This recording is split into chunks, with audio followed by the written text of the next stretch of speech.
I've always thought that sales is a left and a right brain motion. The left side of my brain needs to collect data and facts to make objective decisions. So I think the most important decision is account selection and account prioritization. Welcome to the Making Sales Social podcast, featuring the top voices in sales, marketing, and business.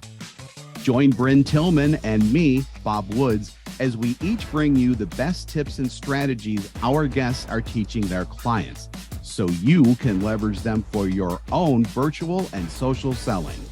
Enjoy the show. Welcome back to Making Sales Social. I am so excited about my guest today, Jamie Shanks. I have known him for as long as I've known the term social selling. Probably 12 years now of engaging. And while I know him, he's the CEO of 3 companies. We're here to talk about one of them today, which is Pipeline Signals. They are pioneering relationship signals, a form of buying intent, by finding and teaching how to leverage customers on the move as an excellent process for pipeline creation and customer success. Pipeline Signals ultimately helps customers get more at-bats.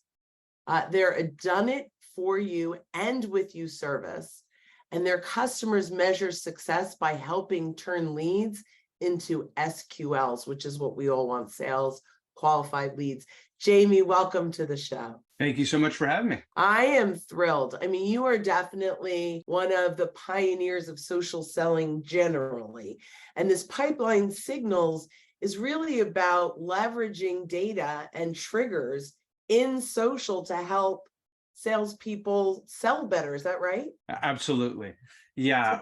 If you look at how we help a seller, sales professionals know that there's a few sales plays that open a lot of doors. One of them is when a happy customer ups and leaves and goes into another customer or goes into a named account they're working, or goes into what's called the greenfield, which about 1/3 to half of all the opportunities our customers find are in like-minded businesses that are not in their CRM that look just like the type of customer they'd want to go after. So that's the opportunity, but the challenge is that you ask a sales team to be able to do this at scale, and they have hundreds of customers and thousands of prospects. They just can't keep up with this intelligence.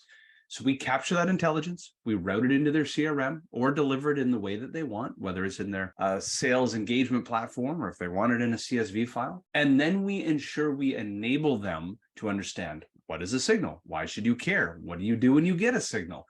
So that we're turning these leads into sales qualified leads. Oh, I love that. And I'm going to dive deep into that in just a little bit. But before we do, we ask all of our guests one question, which is, what does making sales social mean to you? I've always thought that sales is a left and a right brain motion. The left side of my brain needs to collect data and facts to make objective decisions. So I think the most important decision is account selection and account prioritization. So social tools allow me to find triggers or compelling events to decide, do I go after a company A versus B today, not tomorrow? So that's the left side of the brain. The right side of the brain says, okay, I need to tell a story. I need to actually, sales is an engagement sport. I need to engage. Well, social, like a tool like LinkedIn, allows me to communicate with the customer in a way different than email and phone. So what social does is it just digitizes the very sales motion every seller knows is important, but it just opens up the aperture of communication, of sales intelligence and communication. I love that. I think that's great. There is a term that you use often, that I use often, and I probably learned it from you. I don't remember. I've been using it for so long. But it's the social proximity piece. And I think just writing an article about that like a minute ago. Yeah. So to me, I mean, this is the core of everything that we teach, is buyer mapping, and go in as high and as warm as you possibly can and map out your pathways to the decision makers. But talk about how Pipeline Signals not only identifies triggers in the marketplace, but can also help them use their own network to get that competitive edge. Yeah, and I'm a visual person. Now, Brenda, I never asked you, is this also a video podcast as well? It Okay, is, good. Okay, but also know that a lot of the listeners are won't have. listening. So I'm going to describe, but for those that are on YouTube or whatever other platform, I'll visualize it as well. So what I want you to picture, and this was a concept that I created based on, I had a sales consulting company 12 years ago that was, no, 13, 14 years ago that was failing. And I was struggling to book opportunities for myself. And what had happened was I won one customer. And in the center of a sheet of paper, I've taken a sheet of paper and I've drawn a circle in the middle and I wrote the letters VC. My very first customer was called Vision Critical. And they're a market research company. And I won that customer and did a fantastic job. But then I didn't know what to do with that story. And so here's where I think a lot of sellers fail. You win the American Airlines account or you win McDonald's, and then you sling that logo to everyone. But guess what? Very few people care about the successes or failures that are happening on or in McDonald's. But what about if you thought about Vision Critical and you asked yourself, who cares about this story? Well, using what's called social proximity, the idea that within 1 degree of separation or the sphere of influence around them, there are spider webs. As an example, somebody ups and leaves Vision Critical and goes into another business. When you tell them the story of Vision Critical, they're much more likely to care. Or imagine you are a full cycle account executive or a customer success manager working with a customer and you are doing a great job together. What if you went into the social network of the people you work with within Vision Critical and reverse engineer the top 3 to 5 people or companies they know in their own social network? They're much more likely to give you that referral based on their own high social proximity than they are just if you said, introduce me to every chief revenue officer you know. They'd be like, well, I don't even know where to start. So this is the concept that when I built Sales for Life, I won one customer. That one customer got me 3 and then 5. And then we ended up with 600. When a Sales for Life is now kind of merged into Pipeline Signals, we had 600 global customers. And it was all primarily built on reverse engineering one customer and figuring out where people went or were interconnected to the next customer. Yeah, I love that. So talk about not necessarily the software Pipeline Signals, but talk about actual Pipeline Signals. What are some things in the marketplace that trigger, first of all, a message, or trigger something to a salesperson to say, oh, I can act on this? Yeah, there are 5 signals in the world, categorical, I think is the word, categorical signals in the world that I think every seller should pay attention to. Number 1 is called buying intent. Now that can come from marketing. That's a traditional way that companies think about buying intent, but you can have buying intent at the seller level. As an example, I use video. My Vidyard platform tells me when somebody watches a video, opens a video. I use digital sales rooms by Vidyard. So when somebody opens my digital sales room, I'm notified. LinkedIn has something like this called Smart Link. So buying intent helps me choose account A versus B today, not tomorrow. Next category is called product usage. Now, there are tools like G2 Crowd, or there's tools like Built With that have trying to tell you, as an example, if you had a WordPress website or a Shopify website, Built With will tell you every technology that touches a company's website who uses WordPress. So if they use Crazy Egg or HubSpot, it shows you on a list who those companies are. Microsoft uses product usage all the time. They have technology to figure out the usage and utility reports of Azure, who's using more of it, less of it, who's opening up more worksheets, who's not. And they aim their targeted account list based on usage and utility. Number 3 that is really important is competitive intelligence. It's the anti-Christ, anti-antithesis, or whatever it's called, opposite of buying intent and the other signals I'm about to talk to you about. I'll tell you a real quick story. I was once doing a workshop, and it was a team-based workshop, and we were doing account selection, and I saw a lady crying in the room. I couldn't figure out why, so I asked her, and it turned out I was teaching her to reverse engineer customers on the move and social proximity, and she had been targeting Harley Davidson for 8 months, only to realize that for 8 months she kept getting her proposal shot down at the last minute, only to figure out that the chief operating officer used to work at their direct competitor. So competitive intelligence helps you deselect and dequalify very quickly. It's as equally as important as qualifying in. The last two are time and, of course, relationships. Time, executive job changes, the window of change, getting there in that first 100 days. And then the last is the sphere of influence, customers on the move, people who are interconnected to your past customer base. Those 5 categories are where I recommend sellers focus and say, I have an opportunity to strike now rather than later. So I'm going to focus on those accounts right now. Wonderful. So where are the areas that you're pulling that data from? Like, so where are you listening to that data? Yeah, so my company, Pipeline Signals, uses a variety of different data sources. One that's very common is every LinkedIn profile in the world is a public URL. There's 900 million LinkedIn profiles. And if you build technology that knows how to look for time changes, dates of employment, looks for job roles, looks for all this specific information, we cover 2 of those 5 categories right out of the gate, delivered to you every month, which is time-based signals and relationship-based signals. We can reverse engineer all of your customers and tell you where any key contact or buyer persona has gone into other businesses.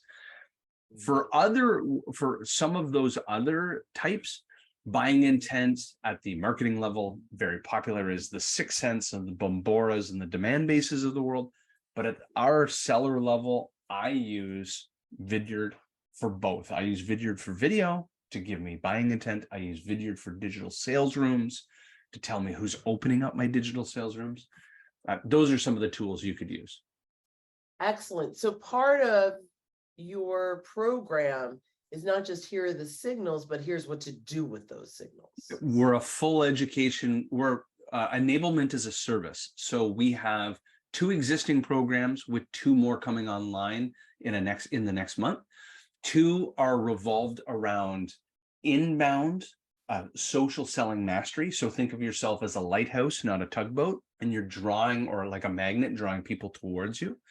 And the other 2 are outbound account-based sales development programs, and they're based on a methodology or an acronym we call SPEAR. And so we go deep down the rabbit hole of account-based sales development. So those programs run in conjunction with you receiving your signals. And we do this because when I started Pipeline Signals, I thought I was going to have 2 separate businesses. I thought I was going to have an education business and a do-it-for-you business. And it turns out, as we gave customers their signals in the do-it-for-you business, they'd turn to us and say, this is awesome. Now what do I do? I went, Right. oh my God. So I basically created 2 businesses when they should have been 1. So we put them back together. I love that. And sometimes that's, what it takes to get it right. You focus on the triggers and the signals without the education first, so that you can really hone that business in. There's a chance that had you done it all together, it would have been a different baby. True. So, yeah. So sometimes it works out great like that. So account-based marketing, account-based sales, many sales reps, they're given 20, 30, 50 companies to go after. Other companies are exploring account-based, where right now they're geographically divided or maybe industry divided. But when you go after, let's say a company comes to you and says, okay, we want to go a little more account-based. How does Pipeline Signals help us identify the right accounts? Yes. So typically what we say to them is, great, seller A, B, and C each have 50 accounts. There's 2 opportunities for them. Number 1, what signals provide them is you can't target all 50 today. and expect great results. But there are 5 in each one of your sellers 50 that have what we'll call an asymmetric competitive advantage. There is a disproportionately greater opportunity for a door to open. It's basically the Chet Holmes pyramid, which means that 3 to 10% of a market is more open to change. And then the other 90% is kind of sitting on the sideline.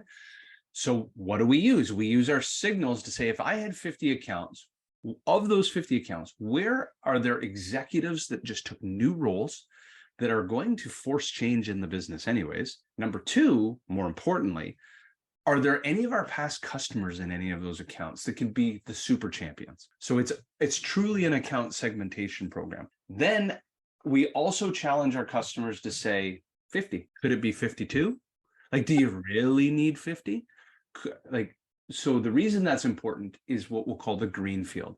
What most of our customers come to realize when they start looking at signals is they are going after a geography or a vertical, and their database is not complete. So they watch customers leave their customer base and go into other accounts. They go into accounts that are named, that's in their CRM, but accounts that are greenfield. And they look just like the ideal customer profile they drew up for us, $100 million company in these type of industries. But for whatever reason, this company's logo just never ended up in the CRM.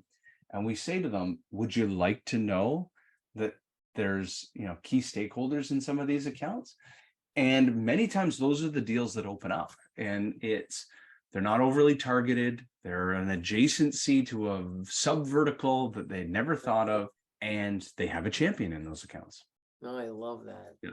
So I have 2 more questions, and then we'll start to bring this up. The first one is, 3 more questions, let's say. The first one is, how do you use signals to cross-sell inside of an organization? How to use it to cross-sell? Typically, where we've been seeing signals used for cross-sell is champions going into other divisions or executive job changes in other divisions, and it allows them the compelling event to start a conversation to say, hi, we're in Volkswagen Canada, you're in Volkswagen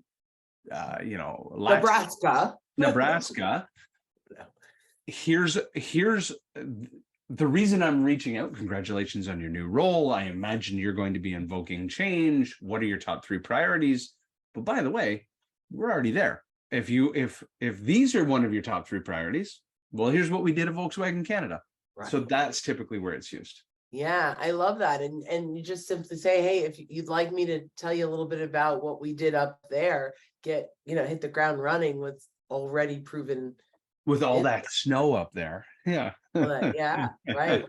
No, I love that. So second to last question is, I would presume that pipeline signals can help you protect your customers, right? From are they shopping somewhere else or something like that? So how can that help? How can pipeline every time I launch a product over the last 12 years, I always say to myself, this would be great for both net new sales and also existing customers. But ironically, so few companies use it for protecting their customer. But let's think about this logically.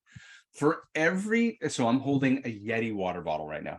Yeti is your happy customer. A key stakeholder in operations or customer success, what have you, ups and leaves Yeti. Well, that just left a giant hole. And there are other signals that we can mine for you. We can track every company that's posted a job alert. So it proactively, the ultimate leading indicator will tell you who they're about to hire. Then somebody leaves that company. So your CSM is void of a relationship. Number 3, somebody's eventually going to get hired there. The question is, are they a friend or a foe? Did they come from an existing customer? Are they neutral? Or did they come employed previously from a competitor of or a company that uses a competitor of yours? So all of this human capital migration tells a story. Now, it's unfortunate that a lot of our customers don't see it that way. And I don't know what it is about the CSM world. I have always felt that customer success is woefully behind on both education and tools in comparison to their net new brethren. But it's very logical that it's the same human capital migration. Just what do you do with that intelligence? So that's fantastic. And one of the things that pops in my head when you say this is we could even reach out to the hiring manager and say, hey, look, I work with lots of people like the people you're looking for. Feel free to look through my network if there's anyone you'd like an introduction to. Yes. And now we can influence who's getting seated in that position. That's the ultimate leading indicator. You put something in there. At least you're building loyalty with the hiring manager too. Yeah. So interesting. I love all this. Okay, my final question is, what question did I not ask you that I should have? I don't know. You asked some great questions. I never thought. Thanks. Yeah, I there's none that are void here. Okay. Well, then I'll ask you the question, how can folks get a hold of you? Yes. Connect with me on LinkedIn. I'm Jamie Shanks. You'll see Pipeline Signals as I'm the CEO. Also, if you go on to pipelinesignals.com, go to contact us. You can book a call with me personally. Just contact sales, and happy to talk account-based sales development best practices. And if you're wondering, our ideal type of customer, we love helping specifically account executives who have what we'll call a quota gap, meaning the account executives have $1 million target each. And there's a tailwind that comes behind them from marketing leads to channel leads. But it's quite evident that whatever that tailwind is, it's not enough to supply them to 100% quota attainment. So that means the account executive, the onus is on them to self-source their own opportunities. And this is a big void in the market. A lot of account executives either don't want to do it, can't do it, forget how to do it. They need their engine reinvigorated and rebuilding their prospecting muscle. And that's where we focus. I love it. Well, I had so much fun learning about Pipeline Signals, not just the company, but literally Pipeline Signals. So this was very informative, and I appreciate it. And I'm sure the listeners will have gotten tons of value. So to everyone listening, when you are out and about, don't forget to make your sales social. Thanks for watching, and join us again for more special guest instructors bringing you marketing, sales training, and social selling strategies that will set you apart. Hit the subscribe button below to get the latest episodes from the Making Sales Social podcast. Give this video a thumbs up and comment down below on what you want to hear from us next. You can also listen to us on Apple Podcasts, Spotify, and Google Play. Visit our website, socialsaleslink.com, for more information.